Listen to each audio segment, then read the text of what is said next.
దయచేసి పల్లెటూళ్ళలో వ్యవసాయ భూమి అమ్మకండి. ఎప్పుడైనా మనకి దిక్కదే, ఎప్పుడైనా మనకి దిక్కదే.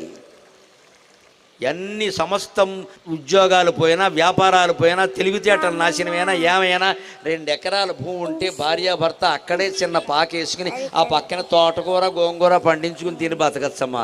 వ్యవసాయం చాలా గొప్పది, వ్యవసాయం చాలా గొప్పది. రైతే రాజు కావాలి, దేశానికి రైతే రాజు కావాలి ఖచ్చితంగా. మీ పిల్లలకి జై జవాన్ జై కిసాన్ అనే నిదానాలు పరిచేయండి. వ్యవసాయం చేస్తానంటే చెయ్యనివ్వండి అమ్మా దయచేసి. ఇప్పుడు ఎలా తయారైన మట్టి పిసుకునేవాడికి నేను పిల్లనవను, పీక పిసికేవాడికి ఇస్తావా? ఏం మట్టి పిసుకునేవాడు అంతకంటే భ్రష్టుడా? పీక పిసికేవాడికి ఇస్తారండి.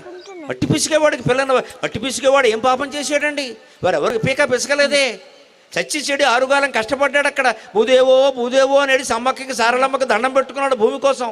వాడు మనకు దుర్మార్గుడి కింద కనపడుతున్నాడు, బలహీనుడి కింద కనపడుతున్నాడు. మన బోడు